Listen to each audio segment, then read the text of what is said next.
Assalamualaikum warahmatullahi wabarakatuh. Sampurasun. Wilujeng enjing sadayana, patepang deui sareng ibu dina pangajaran bahasa Sunda. Selamat pagi semuanya, bertemu lagi dengan ibu di pelajaran bahasa Sunda. Dan hari ini kita akan belajar tentang sisindiran atau dalam bahasa Indonesia disebut pantun. Mari kita mulai dari pengertiannya. Sisindiran nyaeta omongan atawa caritaan anu dibalibirkeun atawa henteu. Artinya, sisindiran adalah obrolan atau ceritaan yang dikiaskan atau tidak lugas dan tidak langsung. Ibu yakin kalian sudah pernah mempelajari materi ini ya, jadi untuk pengertian insya Allah mudah untuk dipahami. Upami nilih kuanguna, sisindiran teh kauger ku Purwakanti, jumlah engang dina unggal padalisan, jeung jumlah padalisan dina pada. Artinya, jika dilihat dari bentuknya, sisindiran dibatasi oleh Purwakanti, jumlah suku kata di setiap baris, dan jumlah baris di setiap bait. Seperti yang sudah pernah kalian lihat ya, bahwa yang namanya sisindiran atau pantun itu terdiri dari satu bait, dan dalam satu bait ada 4 baris. Kemudian di setiap barisnya itu ada yang namanya engang atau suku kata. Sisindiran diwangun ku cangkang jeung eusi. Jadi di dalam sisindiran itu ada yang namanya cangkang atau kulit dan ada eusi atau isi ya. Ini adalah contohnya. Sing getol nginum jajamu, nuguna nguatkeun urat. Sing getol neangan ilmu, nuguna dunya akhirat. Nah, baris pertama dan baris kedua itu disebutnya cangkang. Sementara baris ketiga dan baris keempat itu adalah eusi ya. Sisindiran ini ada banyak jenisnya, ada berdasarkan bentuknya dan berdasarkan sifatnya. Berdasarkan bentuknya itu ada 3. Yang pertama adalah paparikan, kemudian yang kedua rarakitan, dan yang ketiga wawangsalan. Sementara berdasarkan sifatnya itu ada 3 juga. Yang pertama adalah piwuruk atau sisindiran nasihat ya, pantun nasihat, pantun agama itu disebutnya piwuruk. Kemudian silih asih adalah pantun tentang percintaan. Dan sesebret atau banyol, ini adalah sisindiran atau pantun jenaka ya, pantun yang lucu gitu ya, pikasirieun atau membuat orang itu tertawa. Oke, kita mulai dari paparikan. Ini adalah contoh paparikan ya. Aya manuk dina pager, nasukuna aya bola. Lamun urang hayang pinter, kudu getol ka sakola. Nah, bisa kita lihat ya, ini adalah satu bait pantun, di dalamnya ada 4 baris. Nah, di setiap baris itu ada yang namanya suku kata atau engang ya. Nah, kita bisa lihat di sini penjabarannya. Aya manuk dina pager. A itu suku kata pertama. Ya, suku kata kedua. Ma, suku kata ketiga. Nuk, suku kata keempat. Di, suku kata kelima. Na, suku kata keenam. Pa, suku kata ketujuh. Dan ger, suku kata ke-8. Jika kalian hitung di setiap baris dalam pantun, itu pasti jumlah suku katanya ada 8. Jadi ketika nanti kalian membuat pantun, kalian harus menghitung ya. Dalam satu barisnya itu wajib 8 suku kata. Ini insya Allah mudah ya, karena materi ini pasti sudah kalian pelajari juga mungkin di SD ya. Nah, setelah kita tahu cara menghitung suku kata, sekarang kita akan belajar tentang Purwakanti. Purwakanti adalah huruf vokal terakhir di setiap baris. Kita lihat dari baris pertama ya. Aya manuk dina pager. Nah, ini adalah huruf vokal terakhir di baris pertama. Ya, pager. Jadi Ini adalah Purwakanti baris pertama. Nasukuna aya bola. Nah, ini adalah huruf vokal terakhir di baris kedua. Berarti Purwakantinya adalah A. Lamun urang hayang pinter, ini lagi ya. Karena R itu kan huruf konsonan ya, jadi huruf vokal terakhir dalam baris ketiga adalah Kudu getol ka sakola. Nah, ini huruf vokalnya adalah A. Seperti itu ya. Purwakanti sangat mudah sekali. Nah, ini berarti Purwakantinya itu EA ya. Nah, Purwakanti baris pertama itu sama dengan Purwakanti baris ketiga. Dan Purwakanti baris kedua sama dengan Purwakanti baris keempat. Seperti itu ya. Selanjutnya adalah rarakitan. Nah, sebenarnya rarakitan dengan paparikan itu mirip ya, hanya ada sedikit saja perbedaannya.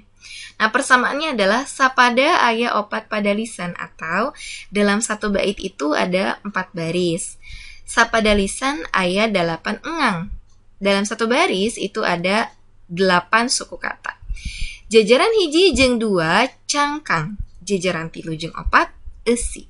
Nah, jadi jajaran 1 dan 2 adalah cangkang atau kulit, dan jajaran ketiga dan keempat itu adalah isi. Purwakanti ABAB. Nah, Purwakantinya itu ABAB ya. Jadi Purwakanti baris pertama itu sama dengan baris ketiga, sementara Purwakanti baris kedua sama dengan Purwakanti baris keempat ya, seperti yang dicontohkan di slide sebelumnya. Nah, ini adalah contoh rarakitan ya. Kamana jalan ka Jogja, kaditu ka pangrumasan. Kamana jalan ka surga, kaditu ka pangaosan. Nah, di mana letak perbedaan antara rarakitan dengan paparikan? Dina rarakitan mah aya kecap anu dibalikeun deui atanapi diulang. Atau dalam rarakitan itu ada kata yang diulang. Pada lisan hiji sarua jeung pada lisan tilu. Ya, sama ya, baris pertama itu sama dengan baris kedua, dan pada lisan 2 sarua jeung pada lisan 4. Jadi baris kedua itu sama dengan baris keempat. Dina contoh tadi, kecap anu diulang nyaeta kamana jeung kaditu. Ya, kita lihat ya nih. Kamana pada baris pertama itu diulang lagi di baris ketiga. Kaditu pada baris kedua diulang lagi pada baris keempat. Jadi dalam rarakitan itu ada kata yang diulang. Kata pada baris pertama akan diulang pada baris ketiga, dan kata pada baris kedua akan diulang pada baris keempat. Itulah perbedaan antara rarakitan dengan paparikan ya. Kalau paparikan itu tidak ada kata yang diulang. Nah, di sini coba kita latihan ya. Kamana jalan ka Jogja, kaditu ka pangrumasan. Kamana jalan ka surga, kaditu ka pangaosan. Aya sabaraha pada lisan ya. Pada lisan itu baris ya. Coba dilihat ada berapa baris. Mana anu disebut cangkang jeung esi. Nah, baris mana cangkangna, baris mana esina. Purwakantina naon? Nah, Purwakanti ya. Huruf vokal terakhir di setiap barisnya apa saja? Aya sabaraha engang. Ada berapa suku kata dalam setiap barisnya? Coba kalian perhatikan dan teliti, silahkan dijawab ya.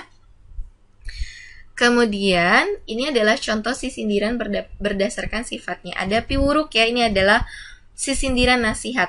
Sing getol nginum jajamu, nuguna nguatkeun awak. Sing getol neangan ilmu, nuguna dunia akhirat. Artinya,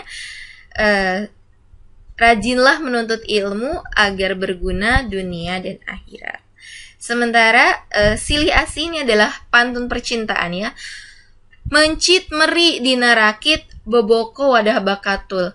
Lain nyeri ku panyakit, kabogoh direbut batur. Artinya bukan sakit karena penyakit, kekasih direbut oleh orang lain gitu ya. Ini adalah pantun percintaan atau silih asih ya. Kemudian sesebret.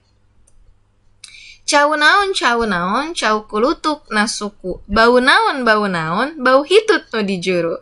Artinya adalah bau naon, bau yang kentut, yang duduk di pojok gitu ya. Ini adalah pantun banyol atau pantun lelucon begitu ya. Jadi ada 3 contoh sisindiran berdasarkan sifatnya. Nah, selanjutnya adalah wawangsalan. Wawangsalan nyaeta sisindiran anu diwangun ku 2 pada lisan. Artinya sisindiran Oh maaf ya, wawangsalan adalah sisindiran yang terdiri dari 2 baris. Jadi kalau paparikan dan rarakitan itu ada 4 baris, di dalam wawangsalan itu hanya 2 baris saja. Nah, pada lisan hiji disebut cangkang, pada lisan 2 disebut esi. Jadi pada lisan 1 itu disebut kulit atau cangkang, dan pada lisan 2-nya disebut isi. Ini perbedaan paling mencolok antara sisindiran dengan wawangsalan ya. Dina cangkang merupakan keterangan hiji barang atau hiji hal. Artinya, di dalam kulit atau di dalam cangkang itu ada sebuah keterangan tentang suatu barang atau suatu hal. Sedangkan esi mangrupa anu dimaksud tina wawangsalan. Jadi, baris kedua itu merupakan isi yang dimaksud dalam wawangsalan. Jadi, baris pertamanya itu petunjuk dan isinya itu ada di baris yang kedua. Contohnya bagaimana, Bu? Kita lihat ya nanti. Pada lisan kahiji mangrupa pituduh atau petunjuk. Dina pada lisan kedua aya sora kecap anu ngadeukeutan wangsalna. Jadi dalam baris kedua itu ada kata yang akan mendekati pada isi dari wawangsalan tersebut. Nah, wawangsalan itu sama ya dengan sisindiran, ada 8 suku kata. Jadi yang membedakan wawangsalan dengan sisindiran itu adalah jumlah barisnya dan bentuknya. Kita lihat ya bentuknya. Belut sisit sabadarat, kipararai siang wengi. Belut sisit sabadarat itu artinya belut bersisik hidup di darat. Coba kalian pikirkan ya, apakah belut itu bersisik? Tidak ya, belut itu tidak bersisik. Apakah belut hidup di darat? Tidak juga. Belut itu hidupnya di air. Nah, kira-kira apa nih yang serupa dengan belut dan hidupnya di darat? Isinya ada di baris kedua. Kapirarai siang wengi. Apa ya yang bentuknya seperti belut, tapi dia bersisik dan hidupnya di darat? Di sini ada kata rai. Rai. Kira-kira apa?